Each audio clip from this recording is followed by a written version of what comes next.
এই সমাজখন একত্ৰিত কৰিবৰ কাৰণে আজি 50 বছৰ আগতে কিছুমান পুণ্য আত্মাৰ ব্যক্তি এই অঞ্চলত জন্ম হৈছিলে, যিসকলৰ নেতৃত্বত আজি এই সমাজখন ঠন হৈ উঠিছে।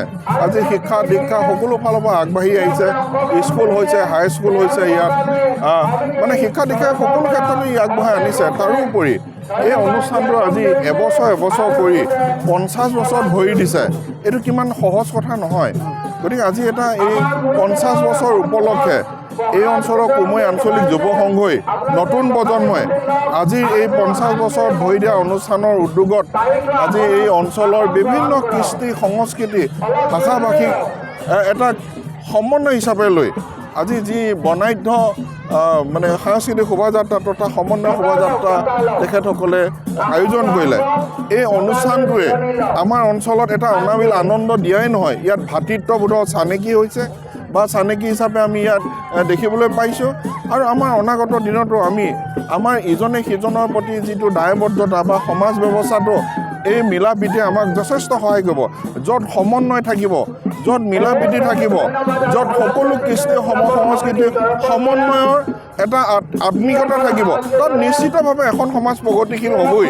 আৰু এই কথাটোকে প্ৰতীয়মান নিয়াবৰ কাৰণে বা ইয়াক কাৰ্যকৰী কৰিবৰ কাৰণে এচাম যুৱকে এই অঞ্চলত উদ্যোগ লৈছে।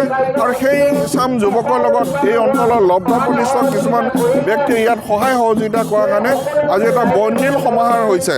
গতিকে অনাগত দিনত নিশ্চিতভাৱে এই অনুষ্ঠানটোৱে আমাৰ অঞ্চলক বা আমাৰ সমাজখনক নেতৃত্ব ল'ব।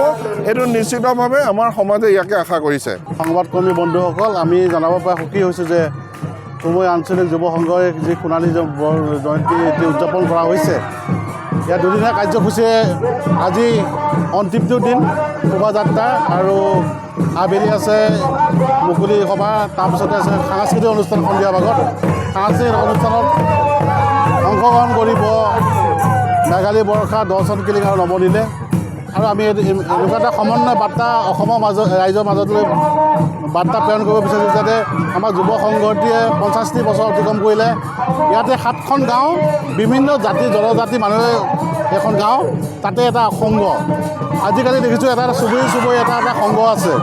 মই আশা ৰাখিছোঁ আমাৰ যি 7খন গাঁৱৰে যি এটা সংঘই যি সোণালী জয়ন্তী বৰ্ষ পালন কৰিছে, অসমত যাতে তেনেকৈ যাতে আমি এটা বাৰ্তা প্ৰেৰণ কৰিব বিচাৰিছোঁ, সাংস্কৃতিক ক্ষেত্ৰত, ক্ৰীড়াৰ ক্ষেত্ৰত, স্বাস্থ্যৰ ক্ষেত্ৰত যাতে আমি আগুৱাই যাব পাৰোঁ, অসমখনত যাতে আমি নাম উজ্বলাব পাৰোঁ, তাৰে কামনা কৰি আমি এই সংঘটো আগবাঢ়িছোঁ। যাতে সকলোৱে বিপদত যাতে ইজনে সিজনক আমি হাত ধৰি কৰি যাতে আগুৱাই নিব পাৰোঁ, সেই বাৰ্তা লৈ আমি আজি সজাগতা যি আমাৰ শোভাযাত্ৰা, এই সজাগতা শোভাযাত্ৰাতে আমি বাৰ্তা প্ৰেৰণ কৰিছোঁ। সকলোৱে অসমবাসী ৰাইজক, সকলোকে আৰু অঞ্চলৰ ৰাইজক সকলোকে ধন্যবাদ আৰু কৃতজ্ঞতা জনাইছোঁ। এনেদৰে এই সাংস্কৃতিক শোভাযাত্ৰাত অংশগ্ৰহণ কৰা বিভিন্ন দল সংগঠন সকলোকে আমাৰ উদযাপন সমিতিৰ তৰফৰ পৰা ধন্যবাদ আৰু কৃতজ্ঞতা জনাইছোঁ। ধন্যবাদ।